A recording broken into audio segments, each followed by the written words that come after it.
welcome again. It's a pleasure to have you here. Thank you. Yeah, so this is Connect Africa is a Pan-African platform where we discuss, what's happening in the continent and to look at what's happening, from the angle of the Pan-African point of view. So it's in that manner that we are here today to discuss the vote which happened almost a week ago. So the United Nations General Assembly held a vote against Russia-Ukraine the resolution, whereby actually 24 countries, have basically, I think we can say, denounced the Russian aggression on Ukraine, whereby we have 16 or 17 countries abstained, and 8 of them were not in the room, which is no record of vote. And one African country boldly who voted against the Unga's resolution, joining, the rest of the 3 countries, meaning North Korea, Belarus, Syria, and that is Eritrea. So if we do the maths here, 25 countries actually are not in favor of this resolution, and statistically, again, that means 46% out of the 55 member states of the African Union. I hear one noise. I'm gonna mute you. So when you speak, yeah, I will put it on. So quickly, if you can address, can we say that is Africa like sending a clear message to the Western world, namely US and Western Europe, its allies, that some kind of message, there are no more, with these blocks, we have Western Bloc and Eastern Bloc. What kind of message they are sending with this vote? But if we can translate it and analyze that. Let's start, okay, with Mr. Abdrahman.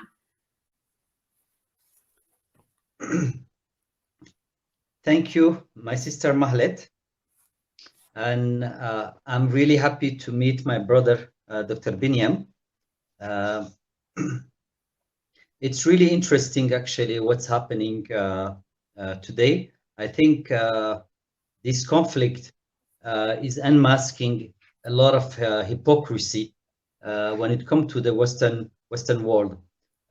When it comes to Africa, before I answer your question, Mahlet, yes, let me maybe explain the institution of the UN.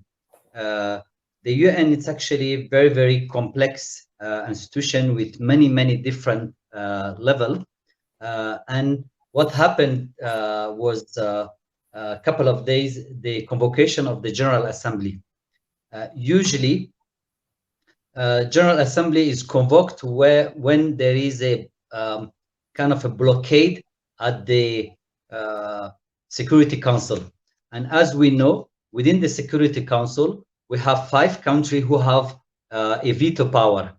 And then they presented a resolution to condemn the Russian government action in Ukraine. And then the Russian government vetoed it. So then the US or the US government actually convoked the General Assembly. The funny thing is actually when the US convoked the General Assembly, before that, when other countries, mostly from the South, were trying to use the General Assembly and were calling for a General Assembly so that they can vote on a resolution, the US were always the country that was opposing and refusing, actually. But this time, actually, they convoked the General Assembly.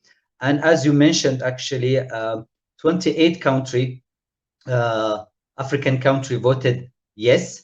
And then we can say almost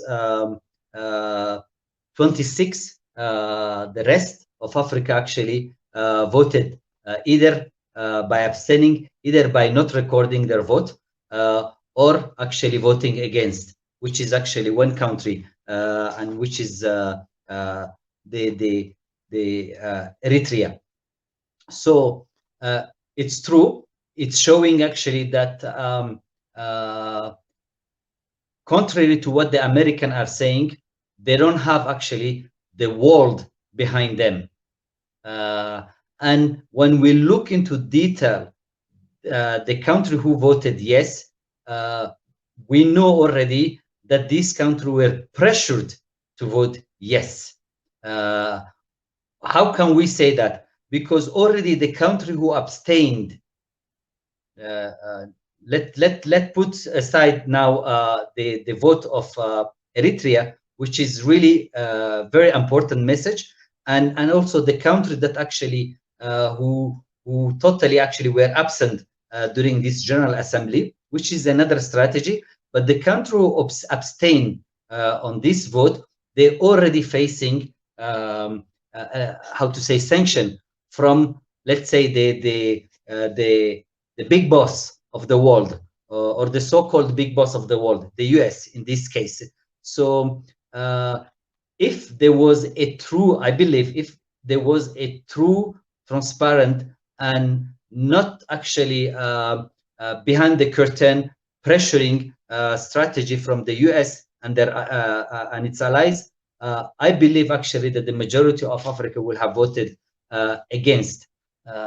So I will stop here, and I hope actually that during the discussion I will go specifically the Horn of Africa, because when we look the Horn of Africa, it's really interesting what happened in the Horn of Africa.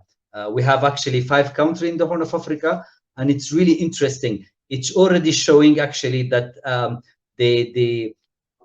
some of the resistance that's going on against American imperialism, but also it shows also like how deep sometimes the corruption of America and its allies have already done some damage to some East African or Horn of Africa country. Back to you, my sister.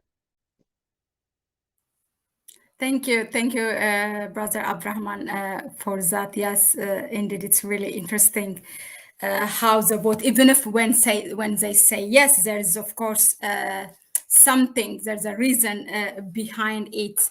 What's your take on the general, African countries' votes? How they performed, let's say, at Unga, Dr. Biniam. It's also very nice to meet Abdurrahman. Yeah, it's a very interesting dynamics. Definitely a new shift is taking place at the global scale. I know there are several African countries that voted yes to this resolution. But we know that it has been done under duress for many of them. Maybe very few, I think, would have said yes out of their own volition. In many instances, the content of that resolution has not given some countries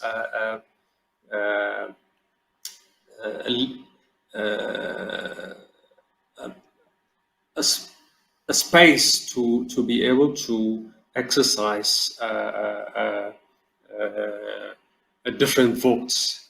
The reason why I'm saying that is some have their own internal challenges, secessionist movements. So if you say yes to, if you say no to this particular resolution that is exclusively blaming Russia, and also trying to pin this issue to a relation to a secessionist movement that Russia has unilaterally recognized. So, for example, Somalia will not be able to do that, because Somaliland exists there, and it's going to complicate its life, and aside from this, dynamics, there is an aid politics that go along with this as well. Many of them are dependent, and I don't know if Malawi would be able to say no to this.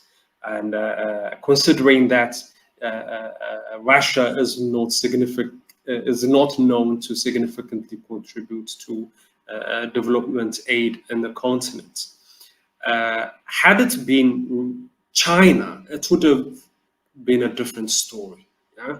Because China has a lot more investment.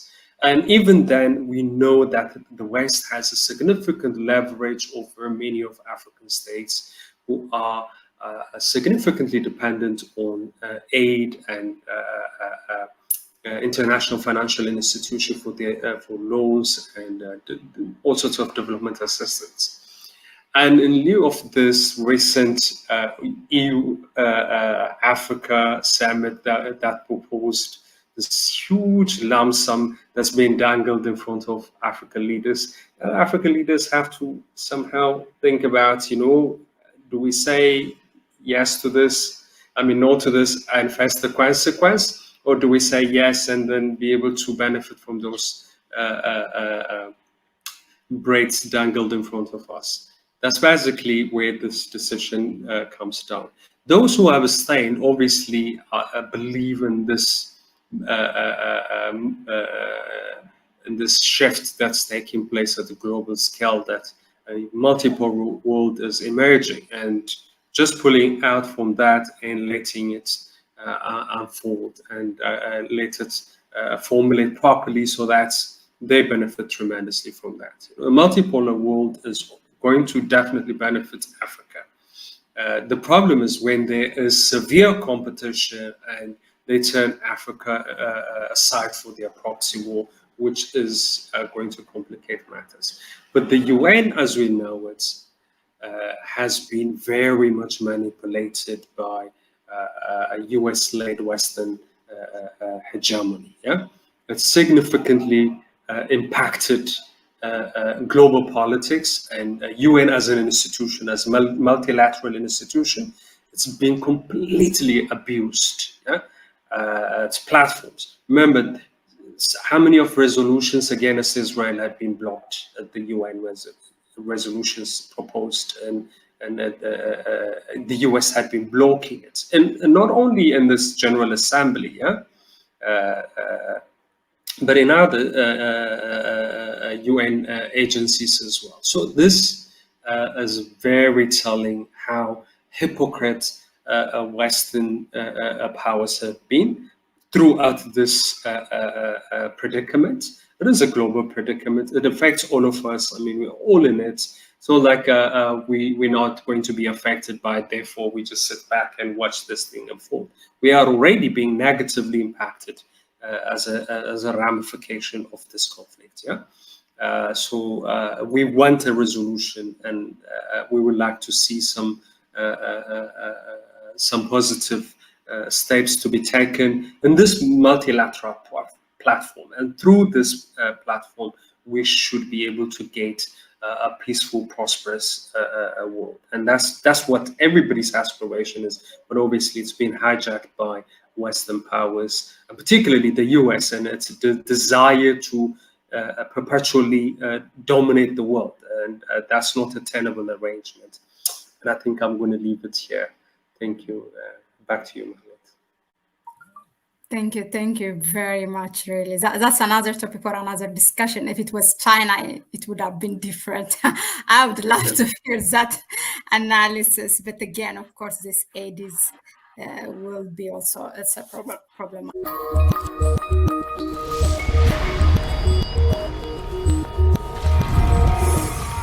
Connect.